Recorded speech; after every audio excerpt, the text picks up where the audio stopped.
नमस्कार, आप देख रहे हैं लोकतंत्र। मैं हूं आपके साथ अक्षय। उत्तर प्रदेश की योगी सरकार के एक नए फैसले ने सरकारी कर्मचारियों और अधिकारियों की नींद उड़ा दी। दरअसल सरकार ने फैसला किया कि अब 50 साल से ऊपर के सरकारी कर्मचारियों को अपनी कार्य कुशलता का प्रमाण देना होगा। अपनी कार्य दक्षता को साबित करने में नाकाम कर्मचारियों को सरकार अनिवार्य सेवानिवृत्ति के तहत रिटायरमेंट देने का मन भी बना चुकी है। बाकायदा नोटिफिकेशन जारी कर दिया गया। इस बाबत सभी मंडलायुक्तों को आदेश भी जारी कर दिए गए। आपको बता दें कि नियमों में साफ साफ व्यवस्था रखी गई है कि सरकारी सेवाओं में दक्षता बनाए रखने के लिए 50 साल की आयु पूरी करने वाले कर्मचारियों को हर साल 2 बार स्क्रीनिंग में शामिल होने का नियम और स्क्रीनिंग कमेटी की रिपोर्ट पर सरकारी कर्मचारियों को अनिवार्य सेवानिवृत्ति दी जा सकती है। केंद्र की मोदी सरकार भी अपने 3 साल के कार्यकाल में ऐसे कई अधिकारियों पर कार्रवाई कर चुकी है जो अपनी कार्य कुशलता को साबित नहीं कर पाए थे। ऐसे में योगी सरकार के इस फैसले से अधिकारियों कर्मचारियों में हड़कंप मचा है। अब कई सवाल भी उठ रहे हैं कि भले ही सरकार का ये कदम बेहतरी के लिए हो, लेकिन क्या इससे सुधार होगा? सरकार और ब्यूरोक्रेसी के बीच जो तालमेल की कमी सामने आ रही है, क्या इस कड़वी दवा से सामंजस्य स्थापित हो पाएगा? ताबड़तोड़ तबादलों से अगर सरकार को लगता है कि बात नहीं बन रही, तो क्या इस कदम से सरकारी महकमों में सुधार होगा? आज लोकतंत्र में चर्चा इसी मुद्दे पर।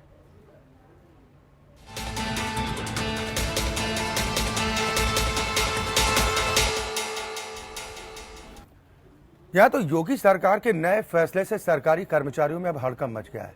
सरकारी कर्मचारियों के बिगड़े रवैये को पटरी पर लाने का योगी सरकार का यह फैसला तय समय से पहले आपको वीआरएस लेने के लिए बाध्य कर सकता है और इसके लिए बाकायदा नियम भी हैं।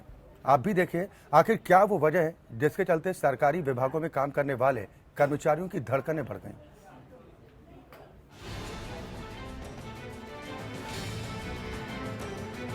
सरकारी सेवाओं में कार्यकुशल कर्मचारियों की उपस्थितियों के लिए 50 साल पूरे करने वाले कर्मियों की स्क्रीनिंग का जिन एक बार फिर बाहर निकल गया है। स्क्रीनिंग में खरा न उतर पाने वाले कर्मचारियों को अनिवार्य सेवानिवृत्ति दी जा सकती है। नियमों में साफ साफ व्यवस्था रखी गई है कि सरकारी सेवाओं में दक्षता बनाए रखने के लिए 50 साल की आयु पूरी करने वाले कर्मचारियों को हर साल 2 बार स्क्रीनिंग में शामिल होना होगा। स्क्रीनिंग कमेटी की रिपोर्ट पर सरकारी कर्मचारियों को अनिवार्य सेवानिवृत्ति दी जा सकती है।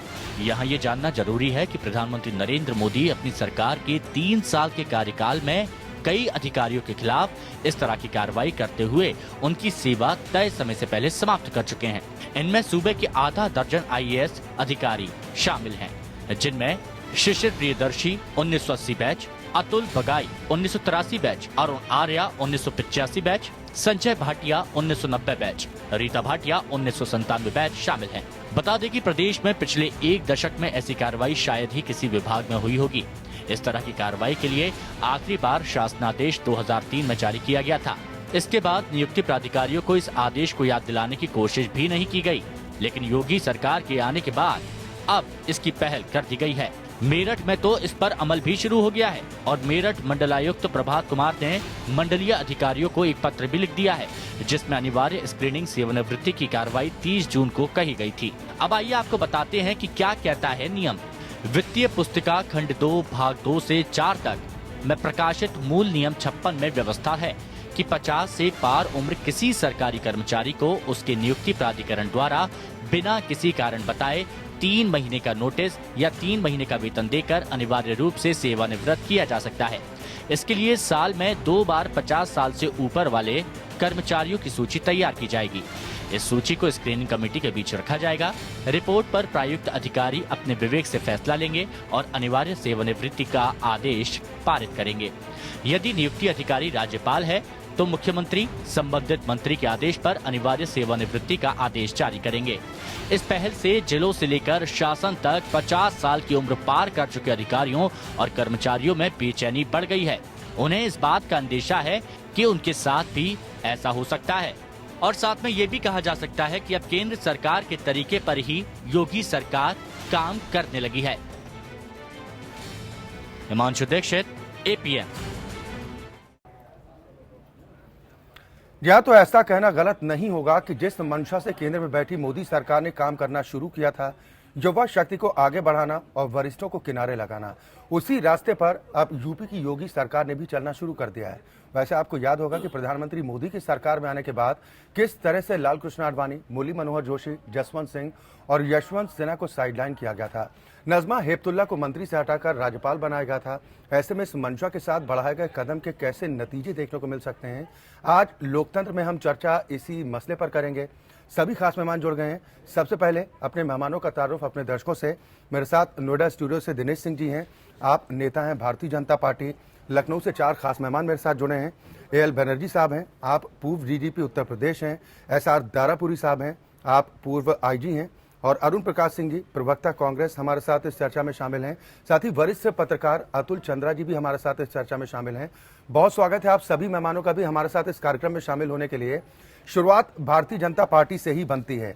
दिनेश जी, 50 के पार हो सकते हैं बेकार, मंशा क्या है सरकार की?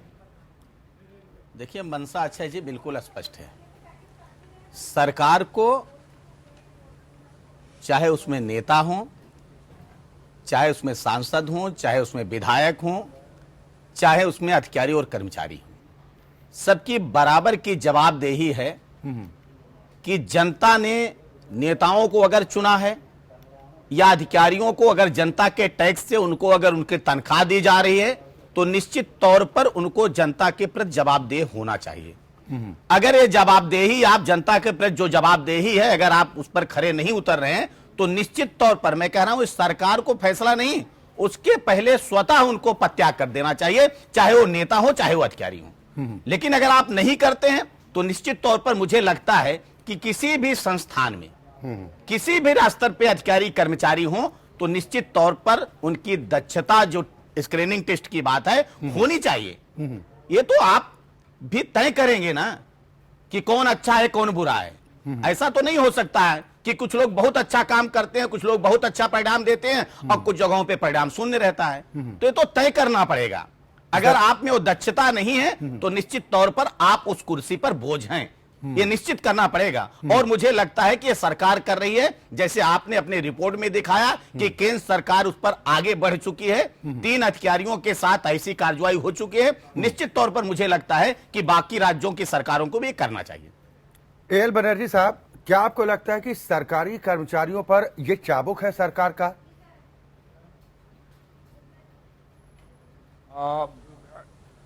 अभी जो आपने बताया था और उसके अतिरिक्त जो आपने जो वो दिखाया है जी, मैं एक चीज स्पष्ट करना चाहूंगा। यहाँ आने से पूर्व मैं दारापुरी साहब के साथ बात कर रहा था तो उन्होंने मुझे याद दिलाया कि इस तरह की स्क्रीनिंग बड़ी पुरानी चीज है। और सही बात है, ये स्क्रीनिंग पहले भी होता आया है।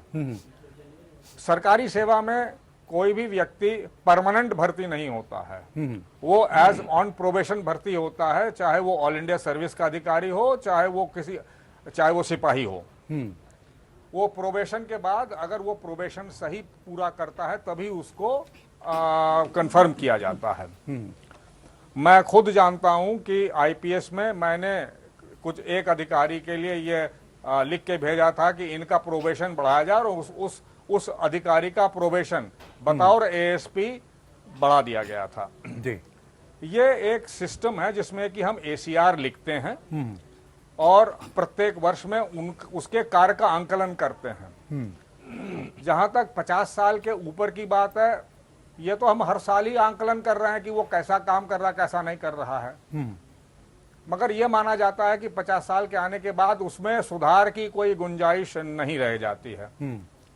अगर उसमें सुधार की कोई गुंजाइश नहीं रह जाती है तो गवर्नमेंट के पास, जो शासन के पास एक बड़ा स्पष्ट निर्देश है जिसके तहत की बहुत सारी चीजें लिखी रहती हैं कि उसका इंटीग्रिटी कैसा है, उसके कार्यशैली कैसी है, उसके दूसरों से व्यवहार कैसा इत्यादि। इन सब के विषय में लोग अपना राय प्रकट करते हैं जो उसके सीनियर रहे हो और फिर वो एक स्क्रीनिंग कमेटी के सामने पुटअप की जाती है।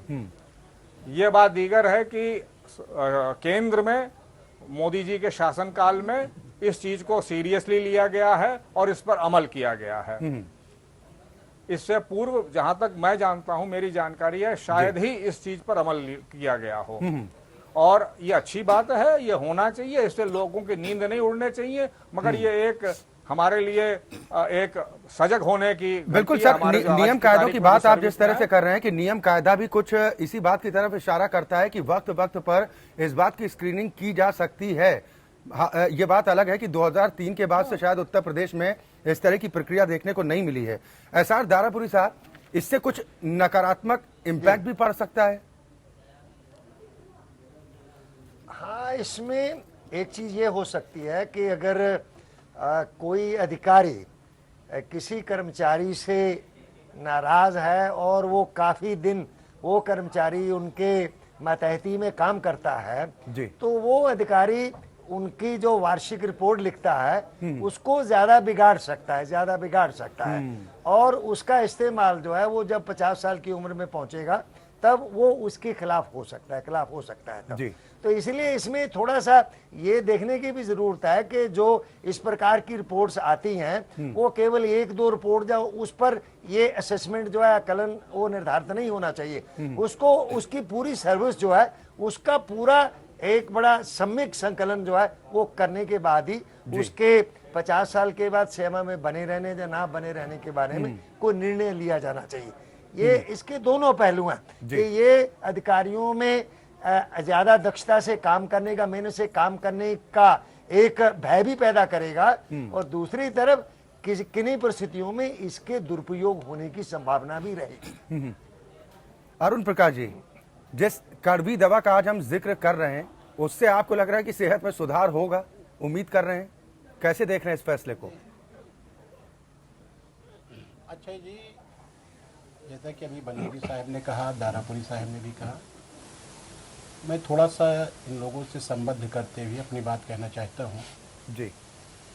कि देखिए, मैं तो इस नियम के मंशा पे ही प्रश्न उठा रहा हूँ, क्योंकि मैं जब देख रहा हूँ निश्चित रूप से कि बेटी बचाओ और बेटी पढ़ाओ के अभियान का नारा देने वाले लोग जब इस प्रदेश में बेटियां आगे आकर के कानून और नियमों का पालन करती हैं तो उन बेटियों को सजा देती है ये सरकार। चाहे चारू निगम का सवाल हो, चाहे श्रेष्ठा का सवाल हो, और चाहे अभी देखिए कितना बड़ा घोटाला उत्तर प्रदेश में पर्दाफाश किया, जो पाठक जी थे एसएसपी, ये चिप का घोटाला जो पेट्रोलियम में चल रहा था। ठीक है, उनको posting as SP SSP Gorakhpur ले गए हैं, लेकिन जिस जगह पे वो व्यक्ति ने एकदम पूरा प्रदेश के और जनमानस को हिलोर के रख दिया था इतनी बड़ी बेईमानी को, तो उसको वहीं पे लगाना चाहिए था और सख्ती से लगाना चाहिए था। लेकिन मैं तो देखता हूं कहीं राजनीतिक उद्देश्य के तहत तो कोई बातें नहीं की जा रही है। मेरा एक प्रश्न है इस पे कि कहीं ऐसा तो नहीं कि भारतीय 50 साल के बाद जो भारतीय जनता पार्टी और राष्ट्रीय स्वयंसेवक संघ के लोगों को जो ना सूट करते हो कर्मचारी और अधिकारी, उनके ऊपर बेच चलाने का काम कहीं योगी प्रशासन तो नहीं करने जा रहा है? ये एक बड़ा प्रश्न है जी। और अगर मनसा की ही बात होती तो जो लोग तमाम आप देख रहे हैं किस तरीके से लखनऊ के अंदर लाइन ऑर्डर खराब है और तमाम जगहों पे भ्रष्टाचार बढ़ा हुआ है, भ्रष्टाचार के खिलाफ भी अब सरकार बात करके आई थी। ऐसे लोग तो कोई पनिश हो नहीं रहे हैं। तमाम डीआईओस हैं, तमाम बीएसए हैं जो फर्जी नौकरियां करके गए हैं, सरकार के नॉलेज में है वो बातें, तमाम सीएमओ के बाद नॉलेज में है, और वो अभी तक वो लोग चलते बाकायदे प्राइम पोस्टिंग लिए भी मौज कर रहे हैं। तो कैसे हम मान लें? हमें निश्चित रूप से लगता है इसमें कहीं ना कहीं एक मंशा है, और कि एक चल करके जो फिर आगे चल करके इनके पॉलिटिकल मोटो को जो ना पूर्ति कर पाए, उनको एक 50 साल का एक बेत और हंटर हाँक करके उनको हटाने की सर्विस से उनकी कोशिश की जाएगी। चलिए ठीक है, ये कुछ नकारात्मक चीजें जो आप बता रहे हैं कि इसके पीछे कहीं ये मंशा हुई तो इसके नकारात्मक परिणाम भी देखने को मिल सकते हैं। अतुल चंद्रा जी, आप किस नजरिए के साथ देख रहे हैं? आखिर इस फैसले की जरूरत क्यों आन पड़ी? अक्षय जी, हम पहले दो बातें कहेंगे। शुरू में आपने कुछ आईएएस अधिकारियों के नाम दिखाए थे जी। उनमें कम से कम 2 आईएएस अधिकारी, अतुल बगई और अरुण आर्या जी, ये दोनों कई वर्षों से इंटरनेशनल ऑर्गेनाइजेशन से संबद्ध थे, उनके लिए काम कर रहे थे और वो सर्विसेज से दूर ही थे। तो इसलिए उनका जाना, वो कार्य क्षमता उनकी प्रश्न चिन्ह उस पर नहीं था। वो इसलिए था क्योंकि वो काडर वापस नहीं आ रहे थे।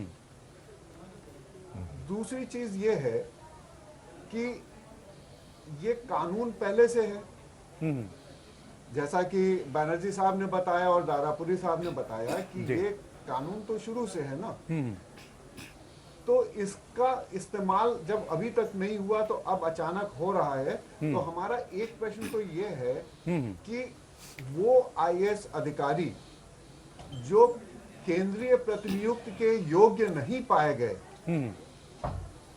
क्या वो प्रदेश में कुछ रिस्पॉन्सिबल पद पाने के योग्य हैं? वो भी उनमें से भी कई होंगे जो 50 के ऊपर होंगे।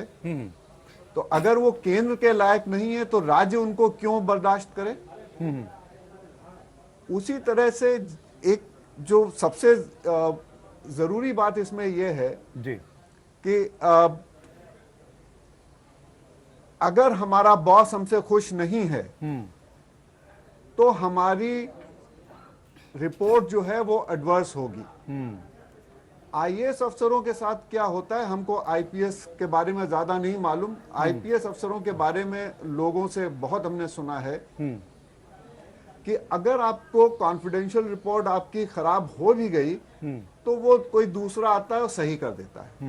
अमूमन ये होता है कि फ्रेटर्निटी में इतनी ज्यादा क्लोजनेस होती है कि वो बहुत ही रेयर केस में किसी को एडवर्स एंट्री देते हैं।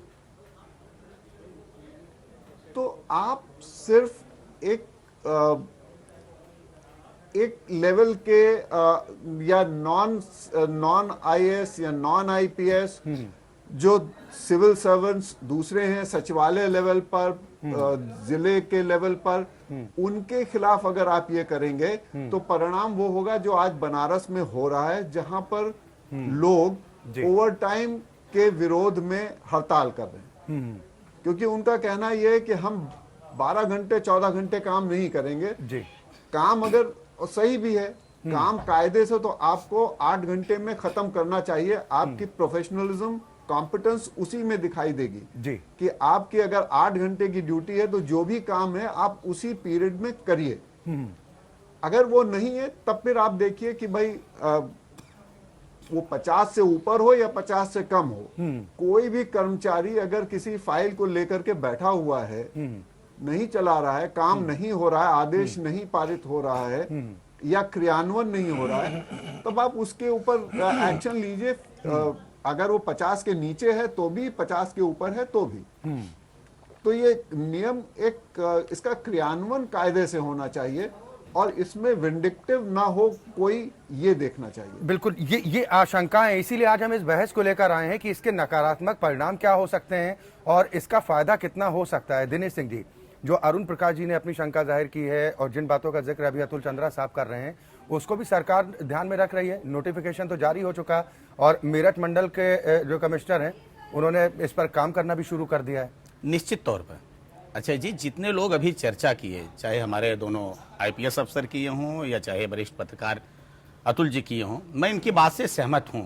देखिए, शंका स्वाभाविक है किसी चीज में, लेकिन आपको सिर्फ ये लगे कि कहीं ऐसा ना हो जाए तो आप इस तरह का कदम उठाएं ही ना, क्योंकि ये नियम तो पहले से था, सारे लोग मांग रहे थे, लेकिन कोई तो बढ़कर इस नियम के पालन करने के लिए आगे आया।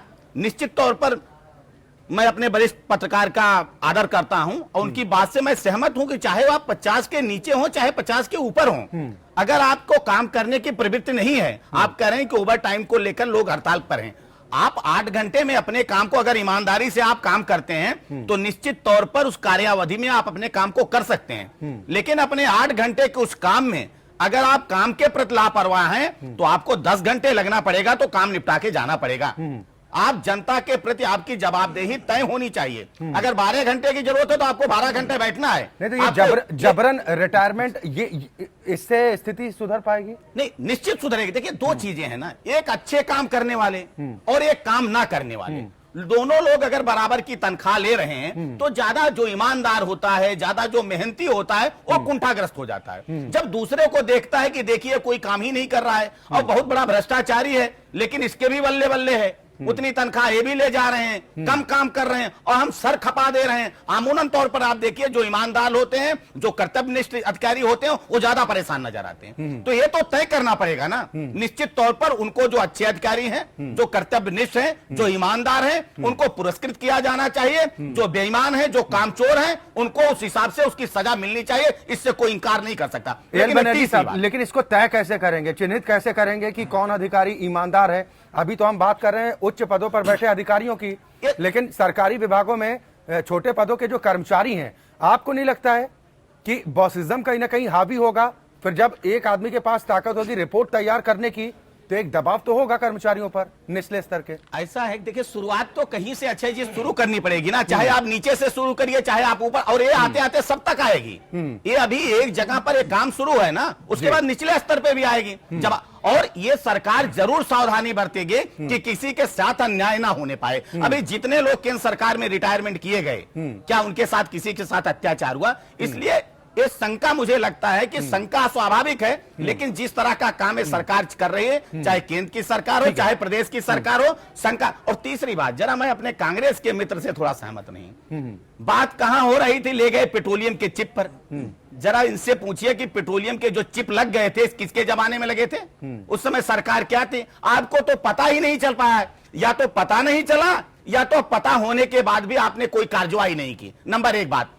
और दूसरी चीज आप अभी कह रहे थे, अभी आप सुन लीजिए, बिल्कुल आप पूछिएगा। अभी आप कह रहे थे कि भ्रष्ट अधिकारी जो है मलाईदार कुर्सी पर बैठे हुए थे। आप गए थे चुनाव लड़ने ना उनके साथ, जिनके कार्यकाल से बैठे हुए हैं ना, तब आपने एक बार नहीं कहा कि आप इनको हटा दीजिए, ये भ्रष्ट हैं। आज आप जब उनके साथ आप जीत नहीं पाए, गठबंधन आपका चला कि नहीं चला, तब आप सवाल खड़ा, आप इंतजार कीजिए थोड़ा सा। और भ्रष्टाचार पर जो लोग भ्रष्टाचार में खुद महारथी पीएचडी हासिल किए हों, वो लोग भ्रष्टाचार पर भारतीय जनता पार्टी को कम से कम नसीहत न दे तो बड़ी कृपा होगी। ठीक है, अरुण प्रकाश जी अपनी बात भी पूरी कीजिए। दिनेश सिंह जी कह रहे हैं कि ये स्वच्छ भारत मिशन है, जिसमें मोदी सरकार पीछे नहीं हटेगी, योगी सरकार भी पीछे पीछे चल पड़े। देखिए, स्वच्छ भारत मिशन की आपने बात कही तो मैं सही कह रहा हूं कि मोदी जी ने गांधी जी के चश्मा का प्रयोग कर लिया, और उन चश्मे में दोनों तरफ, एक तरफ स्वच्छ लिखा, एक तरफ भारत लिखा। जिधर स्वच्छ है उधर भारत नहीं है, और जिधर भारत है उधर स्वच्छ नहीं है। तो ये तो स्वयं इनको सोचना चाहिए दिनेश जी को कि सिर्फ 3 साल में मोदी जी की नाटकबाजी, आज सामने चाइना बॉर्डर पे खड़ा है, और 3 महीने से ऊपर हो रहा है योगी जी की। अच्छे दिन किनके आए हैं? इस देश के किसानों के अच्छे दिन आ गए, क्योंकि आत्महत्याओं से गुजर रहे हैं। भ्रष्टाचार की बात कर रहे हैं। अब देखिए, ये विषय बदल जाएगा। देखिए, ये लोग उसमें मास्टर हैं, क्या गणेश जी को दूध पिला चुके हैं, पूरे शिव परिवार को। तो मास्टर लोग हैं, कुछ भी कर सकते हैं। अगर भ्रष्टाचार पे बात करूं तो इनके एक राष्ट्रीय अध्यक्ष जेल में एड़िया रगड़ते हुए मर गए, और मौजूदा राष्ट्रपति अरुण प्रकाश जी केस में गवाह थे। हम अपने मुद्दे पर ही रहते हैं। हमारा मकसद सिर्फ इतना है कि मैं मुद्दे पे रहना चाहता हाँ, हूं कि इसके लेकिन दिनेश जी, इस नकारात्मक बात को पहलू कर रहे क्या थे, हो इसलिए सकते हैं मैं- और इसके फायदे क्या क्या हो सकते हैं, इस पर अगर अपनी राय रखें तो ज्यादा बेहतर है। नहीं, बिल्कुल अच्छा जी, इसके पहलू रचनात्मक भी हो सकते हैं, लेकिन मैंने कहा सोच और विचार पे। अगर वो सोच और विचार अच्छी हो तो उसके पहलू अच्छे हो सकते हैं। लेकिन मुंह में राम और बगल में छुरी हो, जैसा मैं देख रहा हूं विगत 3 सालों से, और जैसा मैं देख रहा हूं विगत 3 महीने के अंदर उत्तर प्रदेश के अंदर, तो उससे नहीं लग रहा है। नहीं, लेकिन हमें लग एएल रहा है बनर्जी कि साहब कुछ हैं, कर्मचारियों अरुण प्रकाश को जी, एएल बनर्जी साहब भी इस बात को स्वीकार कर रहे हैं, दारापुरी साहब भी कह रहे हैं कि ये बाकायदा नियम है, और अगर इसका पालन सरकार करती तो इसमें कोई हर्ज नहीं है। ये सवाल आपको पिछली सरकारों से नहीं पूछना जाना चाहिए, जो आपके सहयोगी भी रहे, हमने उनसे भी पिछली पूछा होता है सरकारों आप से भी लोगों ने? पूछा है। देखिए, अब राजनीतिक चुनाव में हम सवाल ही पूछ रहे थे, अक्षय जी, उसको डिबेटेबल विषय मत बनाइए। हमने तो प्रश्न खड़ा किया ही था 27 साल का। राजनीति में तमाम फिर समझौते बाद और में सर तमाम आप ही चीजें लोगों ने होती बोला ना रहती काम हैं। बोलता है, बाद में आपने ये भी तो बोला। नहीं, नहीं, अब फिर वही काम बोलता के सवाल पर अगर आप जाएंगे तो आदरणीय प्रधानमंत्री जी कह रहे थे कि काम नहीं कारनामा बोलता है। अब अगर कारनामे की बात मैं योगी सरकार की गिनाऊं, जेवर से लेके मुजफ्फरनगर से लेके सहारनपुर से लेके गोरखपुर से लेके और बनारस तक के कारनामों की गिनाऊं, तो ये बहस आपको नहीं ही लगता है अलग अरुण चला प्रकाश जी, जाएगा। हम हालांकि हम अपने मुद्दे से भटक रहे हैं, इस पर बातचीत करने का कोई औचित्य नहीं है, लेकिन ये तो फिर राजनीतिक दलों की कहीं ना कहीं फेल्योर है ना कि आप आम जनता तक बात नहीं पहुंचा पाए। नहीं, एक बात आप बताए थे जी, 100 दिन में, आज 100 दिन इनके पूरे हो गए, अगले उसमें चल रहे हैं ये जी। 100 दिन में ये पूरे, चाहे दिनेश जी हो, चाहे योगी जी हो, या कोई भारतीय जनता पार्टी का नेता और कार्यकर्ता हो, वो सिर्फ ये कहता रह गया कि साहब ये सारी जो कमियां हैं इस उत्तर प्रदेश में, वो अखिलेश सरकार, मायावती सरकार और इन सरकारों की कमियां हैं, कांग्रेस की सरकार की 67 साल की कमियां हैं। आखिरकार 3 साल हो गए, 3 साल में, और ये 100 दिन अभी ये कमियां गिनाते रह गए। ये अपनी कोई बात बता दें कि इन कमियों को हमने दूर किया है, ये सुधार किया है। लॉर्ड कॉर्नवालिस सुधार के बाद अगर कोई मोदी का सुधार आया हो, कोई योगी का सुधार आया हो, तो उसकी भी चर्चा हो जाए। ठीक है, एल बनर्जी साहब, मैं दिनेश जी आपके पास आऊंगा। क्या जो अरुण प्रकाश जी कहना चाह रहे हैं कि क्या सरकार कंफ्यूजन में है, क्या उसे समझ नहीं आ रहा कि क्या कदम उठाएं क्या कदम ना उठाएं, उसी का नतीजा है? 2-3 चीजें मैं स्पष्ट कर लूं, उसके बाद मैं इस मुद्दे पे आता हूं। जी। नंबर 1, ये कहा गया कि जो 8 घंटे में आप काम कर सकते हैं तो कर लेना चाहिए, उससे ज्यादा अगर आप बैठते हैं तो आप क्या कहते हैं, किसी काम लायक नहीं है। मैं सिर्फ एक बात कहना चाहूंगा, मान लीजिए अभी जो कांवड़ यात्रा चलने वाली है, जी जी, उसमें जब हमारा पुलिस का सिपाही और एडमिनिस्ट्रेशन का आदमी खड़ा होगा ड्यूटी पे, तो वो 8 घंटा नहीं, वो हो सकता है 24 घंटा उसको खड़ा रहना पड़े। ठीक। तो इसलिए ये जो क्या कहते हैं, अतुल चंद्रा साहब ने कहा कि कहीं पर ओवर टाइम, ये पुलिस वालों के लिए मैंने नहीं नहीं, केवल पुलिस नहीं, वहाँ एडमिनिस्ट्रेशन भी है, दूसरे लोग भी हैं। मान लीजिए इमरजेंसी की बात है, अतुल चंद्रा जी, मान लीजिए इमरजेंसी की बात है, ये जो कह रहे हैं कि हम ओवर टाइम के खिलाफ वो कर रहे हैं। अरे साहब ये बताइए, 9 बजे आप अगर 9:30 ऑफिस पहुंच जाते हैं, काम शुरू ही नहीं होता है। पहले तो आपकी डाक ही 12:30 के आसपास आती है, उसके बाद फिर काम शुरू होता है, होते होते शाम हो जाता है, टाइम तो लगेगा ही। आप किसी भी डीएम कार्यालय में चले जाइए, किसी भी एसएसपी के कार्यालय में चले जाइए, आपको वहां पे आपको जरूर ही काम होता दिखाई पड़ेगा। और भी अन्य सरकारी दफ्तर हैं, बिजली का दफ्तर है, पीडब्ल्यूडी का दफ्तर है, बहुत जगह काम है। मान लीजिए बिजली का रात को 12 बजे वो हो गया, कहीं पर लाइन टूट गया, तो क्या वो नहीं जाएंगे काम करने? क्या वो कहेंगे ये ओवर टाइम है?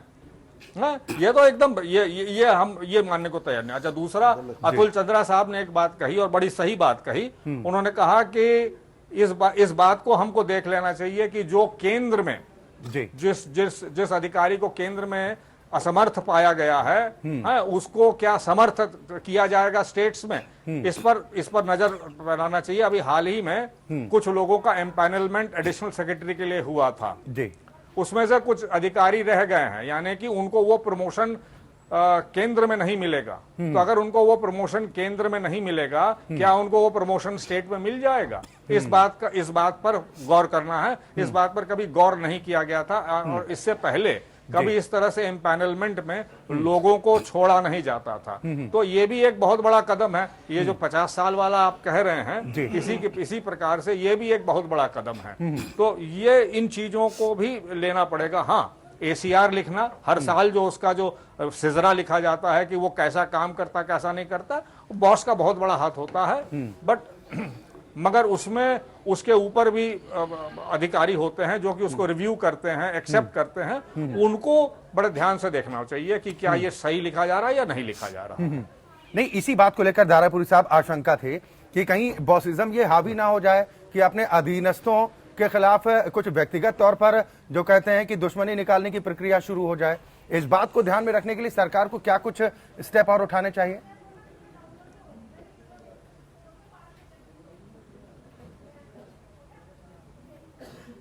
दारापुरी साहब।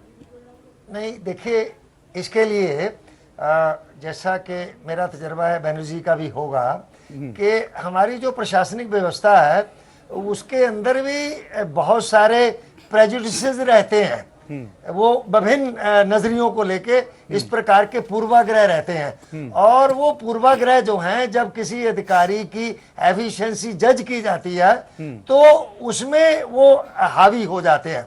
ये देखा गया है कि एक ही अधिकारी है, उसको असेस करने वाले अगर 3 अधिकारी हैं, नीचे लिखने वाला है, ऊपर है, और उन तीनों का जो मूल्यांकन है उनमें कई बार बहुत ज्यादा मतभेद पाया जाता है, भिन्नता पाई जाती है।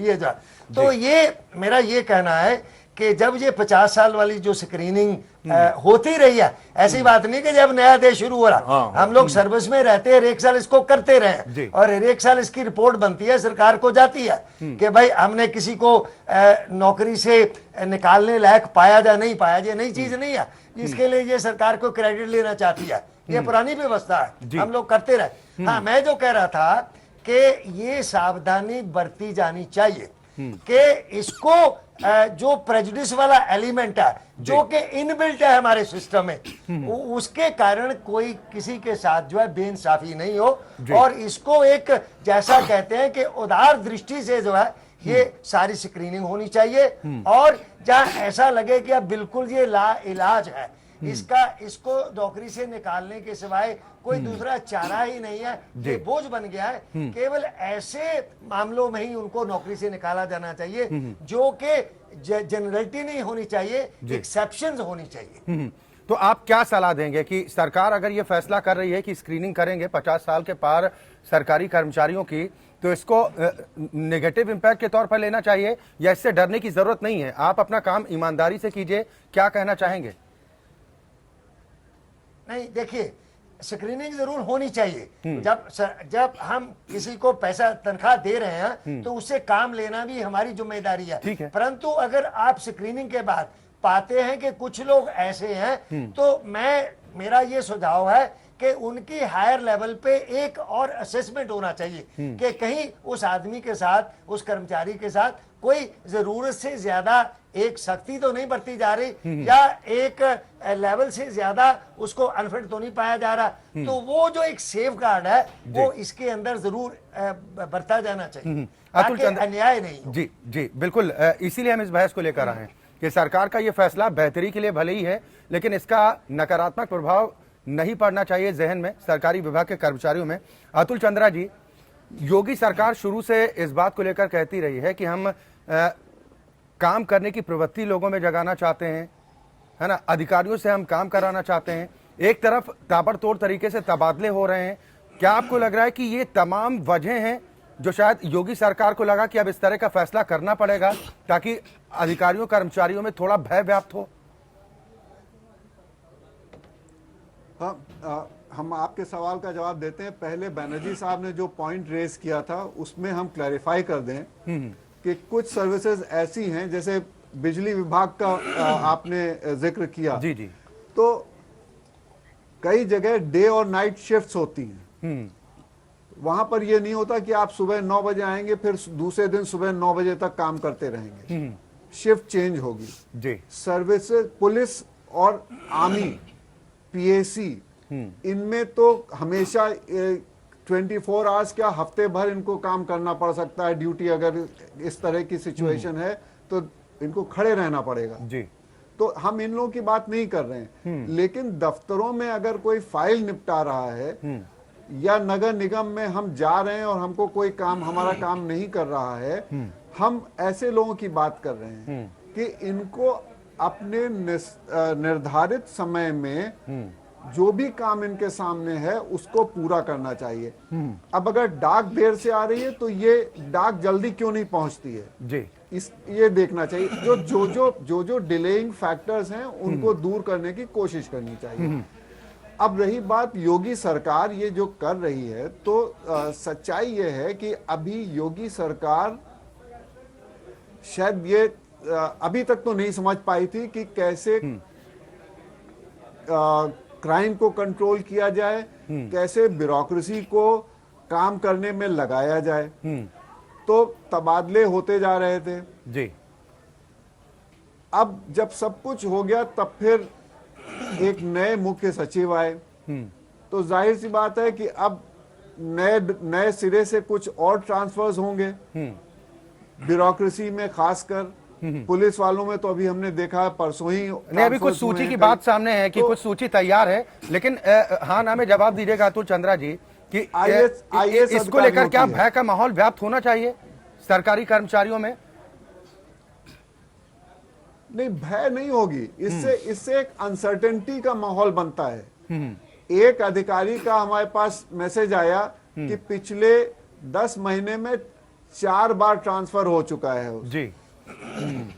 ये जो ट्रांसफर वाली प्रक्रिया है, ये एक जमाने में मुलायम सिंह के कार्यकाल में था जी, कि एक अफसर जो था वो 30 दिन या 3 महीने से ज्यादा किसी पोस्ट पर नहीं रह पाता था। तो जब कोई अधिकारी इतने कम समय में रहेगा किसी विभाग में, तो वो काम कैसे करेगा?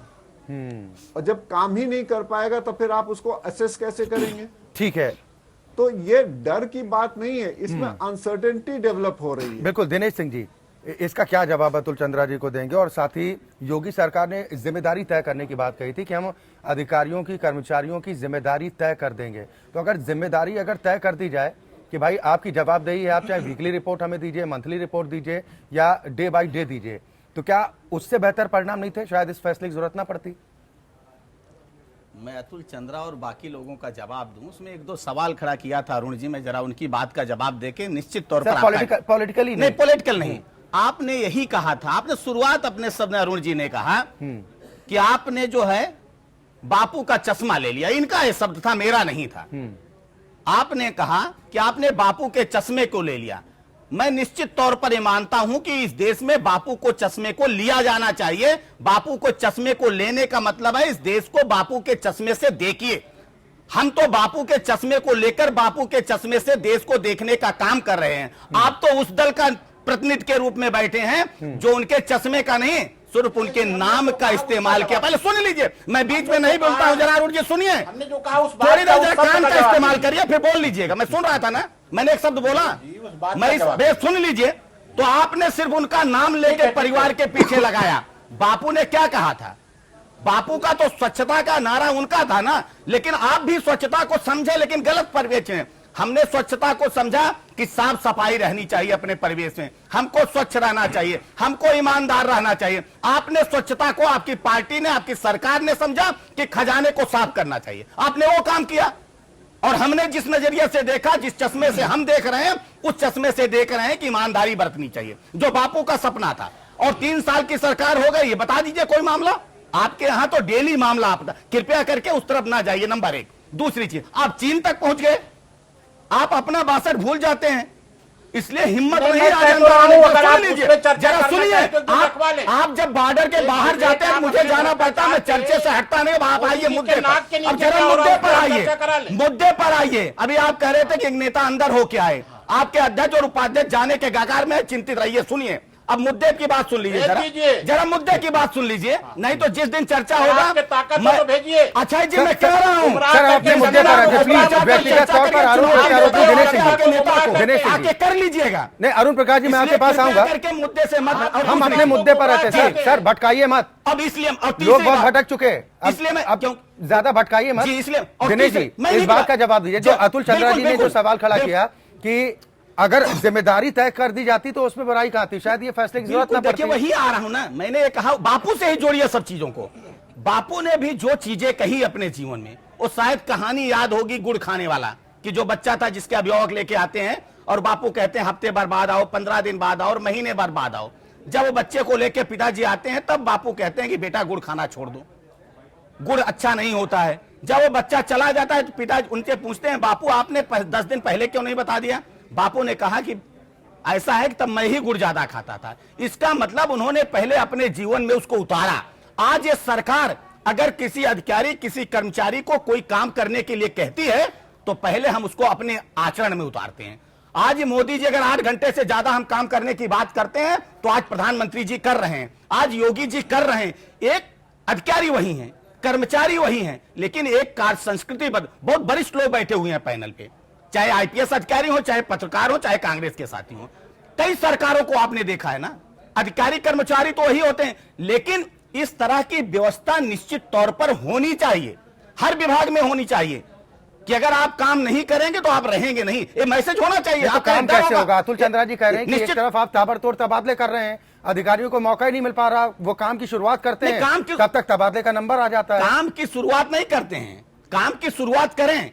ये एकाध ऑप्शनल केस में हो सकता है कि जल्दी जल्दी किसी का ट्रांसफर, अगर कोई इस तरह का मैसेज आता है, सर, 500 से लेकिन ज्यादा ट्रांसफर तबादले कोई अब तक हो उद्योग चुके ना बन जाए, ये देखना चाहिए। ट्रांसफर किसी बदले की भावना से ना हो, ये देखना चाहिए, और ये सरकार उस काम को कर रही है। जिस दिन ये बात ठीक आएगी है, आप बताइएगा। ठीक है, लेकिन कुछ ऐसे भी सवाल हैं जिनका जवाब भी सरकार को देना चाहिए। अरुण प्रकाश जी, जिस तरह से आप लोग भी आवाज उठाते रहे कि जो सत्ता पक्ष से जुड़े हुए लोग हैं, कथित भगवादारी, जिनके आतंकी कुछ तस्वीरें भी सामने आई हैं, देखी हैं लोगों ने, उन पर भी तो लगाम कसनी चाहिए। आप उम्मीद करते हैं कि सब बेहतरी हो जाएगी, हम कान पकड़कर खींच देंगे, सब ठीक हो जाएगा। अपने लोगों पर भी तो थोड़ा शिकंजा कसी है। अच्छा जी, यही बात तो मैं कह रहा था। जब राघव लखनपाल पे कार्रवाई न हो, एसएसपी के घर पे हमला हो, हिंदुस्तान के सबसे जिम्मेदार पोस्ट पे बैठे हुए व्यक्ति के नेतृत्व में हमला हो, तो संविधान और कानून कहां रहेगा? मेंबर पार्लियामेंट के नेतृत्व में, सत्तारूढ़ पार्टी के मेंबर पार्लियामेंट के नेतृत्व में हमला हो रहा हो, सत्तारूढ़ पार्टी के विधायक कहता है सिपाहियों को पीट रहे हो, ये उत्तर प्रदेश का हालत है। आप ये देखें, मैं खनन की बात बहुत, भारतीय जनता पार्टी हमारे साथी हैं, दिनेश जी भाई हैं, ये लोग खनन की बात बहुत उठाते थे, हम लोग भी उठाते थे कि गलत हो रहा है, नदियों के स्वरूप बदले गए, चिंता थी समाज के सभी लोगों की। लेकिन आज मैं आपको जिम्मेदारी के साथ कहता हूं, ई टेंडर की बात की भारतीय जनता पार्टी ने, ई टेंडर की बात की कहता है योगी जी ने, ठीक है, ई टेंडर फॉर्म भरे, ई टेंडर के बाद जो रिटर्न फॉर्म जमा हुए, वो फोन गए यहां से, योगी के यहां से, और कि किसको देना है आप उठा के देख लीजिए कि सिर्फ भारतीय जनता पार्टी के जिलाध्यक्ष या विधायकों और सांसदों के संस्तुति पाए हुए लोग ही उन खनन के पट्टे कहते ये पाए हैं। तो नहीं तो सर, अगर सरकार नहीं सुन रही, अरुण प्रकाश जी, अगर साक्ष्य हैं तो माननीय अदालत के दरवाजे खुले हुए हैं। अगर सरकार नहीं सुनती है, अदालतें सुनती हैं, आप लोग वहां पर जा सकते हैं। खैर, एक सवाल यहाँ पर जो दिनेश सिंह जी उठा रहे हैं जी, एक दिनेश सिंह जी जो बात कर रहे थे कि कुछ अधिकारी हो सकता है कि एक आध जगह इस तरह की स्थिति हो, आप एडीजी लॉ एंड ऑर्डर को 3 महीने में 3 बार बदल देते हैं, इसे क्या समझा जाए कि सरकार की समझ में नहीं आ रहा कि कैसे व्यवस्थाओं को सुधारा जाए? कुछ लोग व्यवस्था बनाने में सरकार लगी है, और कुछ लोग ऐसे हैं जो व्यवस्था को बिगाड़ने में लगे हैं। अब ऐसे ही लोग होते हैं ना, जो आपके इतने महत्वपूर्ण चैनल पर, जिसको उत्तर प्रदेश या देश और विदेश की दुनिया की सारे लोग इसको देखते हैं, उस चैनल पर बैठ के आप गलत सलत आरोप लगा रहे हैं। अरे आपके पास कोई आरोप लगाने का कोई सबूत होना चाहिए। आप जब फोन कर रहे थे तो आपके फोन से अधिकारी कर रहे थे, नहीं? अब आपके यहाँ इतने सारे घोटाले हो गए, आपको एक फोन की जानकारी नहीं हुई। जरा सुनिए, 100 दिन नहीं, आपके तो पता नहीं कितने साल बीत गए, आपको पता नहीं चला। अरुण जी, जरा आपको जनता ने जनादेश क्यों दिया है? इसलिए दिया है कि दिनेश जी, एक दूसरे से उलझने की जरूरत नहीं है। अरुण, आपने अच्छे जी मुझसे पूछा था, इसलिए मैं जवाब दे रहा हूँ। नहीं, ये विश्वास कैसे अधिकारियों में जागृत करेंगे? ये जो सामंजस्य की जो कमी, ठीक है अरुण प्रकाश जी, आऊंगा मैं, जो तालमेल की कमी की बात सामने आ रही है कि एक तालमेल नहीं बन पा रहा, 100 दिन से ज्यादा का वक्त आप लोगों को हो चुका है, फिर कैसे संकल्प पत्र पूरा करेंगे? काम तो आपको अधिकारियों से लेना है। नहीं, एक सवाल ले लीजिए। अच्छा जी, जी, अच्छा जी, एक संक्षेप सा सवाल ले लीजिए, संक्षेप में सर। मैं इसमें अघोषित आपातकालीन का दृश्य देख रहा हूँ सर। ये लालू प्रसाद यादव की भाषा है, हुआ था राजनीतिक बात ठीक में, है। तो उसकी चर्चा दिनेश जी, हम अपने मुद्दे से नहीं भटकते हुए थे। अरुण जी, आप कुछ बोलने के पहले तो भूल ही जाते हैं कि आपातकाल कब लगा था, किसके शासन में लगा था। तो कृपया करके कुछ बोलिए तो एक बार सोच जरूर लीजिएगा, वो सारी चीजें आप पर ही उलट कर जाते हैं। ठीक है, नहीं दिनेश जी, के पहले जरा सोचा जाए। आम जनता का समय बड़ा बहुमूल्य है। अरुण जी सुनिए, अब हमसे पूछ रहे हैं, आप ही बात कर रहे हैं। अब आप जनता आपको सुन नहीं रहे तो टीवी पे बैठ के सुनाने रहे हैं। 2 चीजें हैं, अब सुन लीजिए। देखिए, अच्छे रेलवे के अधिकारियों ने अरे जरा सुनिए, आपकी सर, साक्ष्य हैं, अदालतों के दरवाजे खुले हैं, आप जा सकते हैं। लूट लिया खजाने या फिर किसी दिन इस पर डिबेट कर लेंगे, आप सबूतों के साथ आइएगा, एपीएन का मंच खुला है, सामाजिक सरोकार से जुड़े मुद्दों पर। अब हम अपने मुद्दे पर रहते हैं। दिनेश जी, आश्वस्त जनता को कीजिए कि कैसे संकल्प पत्र के वादों को आप पूरा करेंगे, अधिकारियों को कैसे उनसे तालमेल बिठा पाएंगे इन परिस्थितियों में। निश्चित तौर पर अक्षय जी, देखिए सरकार की भी सत्ता पक्ष की और विपक्ष की दोनों की जिम्मेदारी होती है, और सत्ता पक्ष की तो प्रमुख जिम्मेदारी है, हम सत्ता में, हम शासन में हैं, हम बहाना नहीं कर सकते हैं। अगर हम बहाना कर देंगे तो वही हसरोगा जो बाकी पार्टियों का हुआ है। आज हम बार बार सत्ता में जहां भी हमारी सरकारें हैं, हम क्यों बार बार रिपीट कर रहे हैं, और जिस दल का प्रतिनिधित्व अरुण जी कर रहे हैं, आज कहीं नामो निशान है। आज एक राज्य में सारे के सारे विधायक फिर से आ गए, वहां भी आप साफ हो गए। इसलिए मैं कह रहा हूं, मुद्दे पे निश्चित तौर पर आपके चैनल के माध्यम से उत्तर प्रदेश की जनता को मैं आश्वस्त करना चाहता हूं। सुन लीजिए अरुण जी, अरुण जी बीच में बोलने की बीमारी है क्या? मैं आपके चैनल के माध्यम से उत्तर प्रदेश की जनता को और अपने कांग्रेस के मित्र को भी आश्वस्त करना चाहता हूं कि आप आश्वस्त रहिए, किसी भी ईमानदार कर्मचारी अधिकारी के खिलाफ कोई इस तरह की कार्रवाई सरकार ने न की है, न आगे करेगी। लेकिन जो इस तरह के लोग होंगे जो काम ना करके बहाने बना के अगर वो कुर्सी पर चिपके रहना चाहते हैं तो नहीं चिपक पाएंगे। और जितनी सावधानियां बरतने की बात लोगों ने की है, निश्चित तौर पर हमारी सरकार उनका ख्याल रखेगी। अगर कहीं हमसे भूल हो रही है सरकार से, तो आप सबका उत्तरदायित्व बनता है कि आप इंगित करिए ना, कौन मना कर रहा है? हमारी सरकार योगी जी चर्चा के समापन का भी वक्त हो रहा है। तो एक रिएक्शन जरूर मेहमानों से अपने एल बनर्जी साहब, आप क्या संदेश देंगे सरकारी महकमों में काम करने वाले कर्मचारियों को, साथ ही सरकार को, कि जो तालमेल है तालमेल बना रहे और किसी तरह का भय का वातावरण ना हो, बाकी जो भी स्क्रीनिंग करनी हो आप कर लीजिए।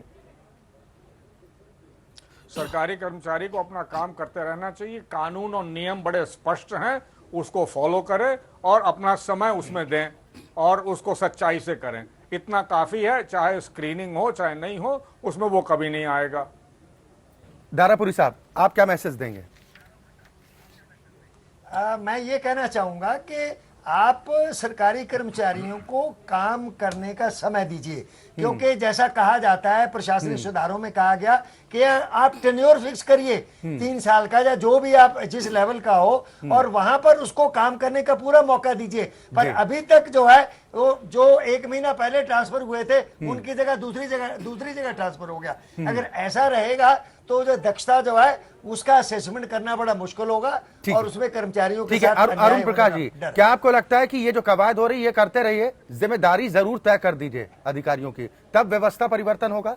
नहीं जी, अच्छा जी, मैं कहता हूं, बड़ी जिम्मेदारी से कह रहा हूं, ये सरकार तय करे, एक प्रशासनिक सुधार कमेटी बनाए जी, उसके रिपोर्ट मंगाए, तय कर दे कि एक जो नीचे बैठा हुआ क्लर्क है, लेखपाल है, या और भी सेक्शन अफसर तक हैं, वो कितनी फाइल रोज निष्पादन करेंगे। पुलिस का एक व्यक्ति क्या 24 घंटे ड्यूटी लेना उससे जायज है? उसके फिजिकल उसके प्रेशर है, साइकोलॉजिकल प्रेशर है। तो इस सरकार अगर सही बात सुनना चाहती है, करना चाहती है, इसके अंदर भावना है देश और प्रदेश को सुधारने की, चलिए ठीक है, निमंत्रण तो दे दिया ना दिनेश सिंह जी ने कि अगर कोई भूल चूक हो रही तो सुझाव दे दीजिए। अतुल चंद्रा जी, आप क्या कहेंगे इस पूरे 1 घंटे की चर्चा के दौरान? क्या आप संदेश देना चाहेंगे और क्या इंगित करना चाहेंगे सरकार को कि सरकार उस पर भी फोकस करे पूरी तरह? हम बहुत जल्दी में आपको हमने आपको उदाहरण दिया एक सीनियर अफसर का जो 3 महीने में 4 बार जिनका ट्रांसफर हो चुका है। एडीजी लॉ एंड ऑर्डर का आपने जिक्र किया। कुछ दिनों को 1-2 महीने पहले हम गए थे सचिवालय, वहां पर एक विभाग में एक क्लर्क था जी, उसकी शिकायत ये थी कि उसका ट्रांसफर हो गया है सिर्फ इसलिए क्योंकि वो एक जाति विशेष का था। तो ये हो सकता है ये रूल ना हो, एक्सेप्शन रहा हो, लेकिन ये सब चीजें हो सकती हैं। हमारा कहना सिर्फ इतना है कि अगर आप स्क्रीनिंग करना चाहते हैं तो स्क्रीनिंग करने से पहले लोगों को एक जगह रहकर काम तो करने दीजिए। ठीक है, जब वो ठीक से काम कर ही नहीं पाएंगे जी। तो आप स्क्रीनिंग किस बेसिस पे करेंगे? ठीक है, यानी जो और ताबड़तोड़ पुलिस तबादले रिफॉर्म्स हैं की बात चल उसको रही है, लेकर तो आप भी उसमें सवाल फिक्स उठा रहे टेन्योर हैं। होना ठीक है चाहिए। सर, अब चर्चा के समापन का वक्त है। दिनेश जी, बड़े संक्षेप में अच्छा जी, एक सवाल- कि एक आपने सवाल- पॉलिटिकल अरुण जी, एजेंडे जरा पर ये कहना आपने कहा कि चाहूंगा बुजुर्गों को हम कि किनारे लगा देंगे। तो क्षेत्र विशेष अधिकारी नहीं कर्मचारी इस सवाल बात को समझ सकते हैं, लेकिन कहीं ऐसा ना हो कि मुश्किलें बढ़ जाएं। नहीं, सिर्फ बुजुर्गों को नहीं, सिर्फ उम्र में नहीं, अगर काम करने में नौजवानों में भी बुजुर्गियत आ गई है तो उनको भी। और दूसरी चीज आप नहीं, आप एक सवाल खड़ा किए कि देखिए कुछ पद ऐसे होते हैं, इसमें बहुत वरिष्ठ अधिकारी बैठे हुए हैं कि जहां आप 3 साल का इंतजार नहीं कर सकते हैं। अगर किसी थाने में थाना अध्यक्ष आप बना दिया, की पोस्ट होती है, कहीं एसपी आपने बना दिया, कहीं आईजी और डीआईजी बना दिया, वहां आप 3 साल इंतजार नहीं करेंगे। अगर कानून व्यवस्था वहां बद से बदतर हो जा रही है तो निश्चित तौर पर मैं मानता हूं और हमारी सरकार मानती है और पैनल पर बैठे हुए सारे गेस्ट मानेंगे कि निश्चित तौर पर तबादला एक नहीं 4 बार भी होना चाहिए। कुछ ऐसे पद हैं जहां आप इंतजार नहीं कर सकते। हाँ, कुछ ऐसी जगह है जहां आपको अवसर दिया जाना चाहिए। मैं सहमत हूं और मैं बार बार आप सबसे कह रहा हूं बात और को सरकार की मंशा को भी ध्यान में रखना चाहिए। तबादले जाति विशेष और आप जाति और मजहब के नाम पर आप करते हैं राजनीति। कृपया करके जब जाति नाम पर पता नहीं कौन सी जात की राजनीति आप करते हैं, आप लोग करते हैं ना, जाति और धर्म की राजनीति करके आपने देश को बांट दिया। चलिए ठीक है सर, कृपया करके जनता आप शांत जनार्दन है, रहिए। सब कुछ समझती है सर। आप छोड़िए, नतीजे भी सामने आए। चुनाव अभी हाल फिलहाल में उत्तर प्रदेश में तो नहीं होने हैं। बहुत शुक्रिया आप सभी मेहमानों का हमारे साथ इस कार्यक्रम में शामिल होने के लिए।